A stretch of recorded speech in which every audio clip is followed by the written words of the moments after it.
মিথিলার রাজা জনক একটি মহাযজ্ঞের আয়োজন করেছিলেন।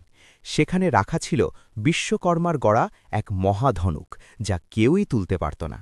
রাজা ঘোষণা করলেন, যে এই ধনুক তুলতে পারবে তার সাথেই আমি আমার কন্যা সীতার সাথে বিবাহ দেব। সারা রাজ্যে উত্তেজনা ছড়িয়ে পড়ল। অনেক রাজা রাজপুত্র এলেন, সবাই চেষ্টা করলেন, কিন্তু শক্তিশালী ধনুক নড়লই না। শেষে এগিয়ে এলেন অযোধ্যার রাজপুত্র রাম, শান্ত চোখ, বিনয়ী ভঙ্গি। তিনি জনকের কাছে প্রণাম করে ধনুকের কাছে গেলেন।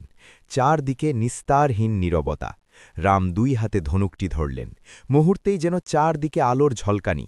ধনুক উঠতেই উপস্থিত সবাই বিস্ময়ে হতবাক। পরের মুহূর্তে রাম ধনুকটিকে টান দিলেন, এক গর্জনের শব্দে ধনুকটি দুই টুকরো হয়ে ভেঙে গেল।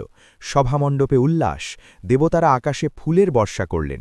সীতা লজ্জায় রামের দিকে তাকালেন। রাজা জনক ঘোষণা করলেন, আজ থেকে সীতা হল দশরথ পুত্র রামের প্রিয় সঙ্গিনী।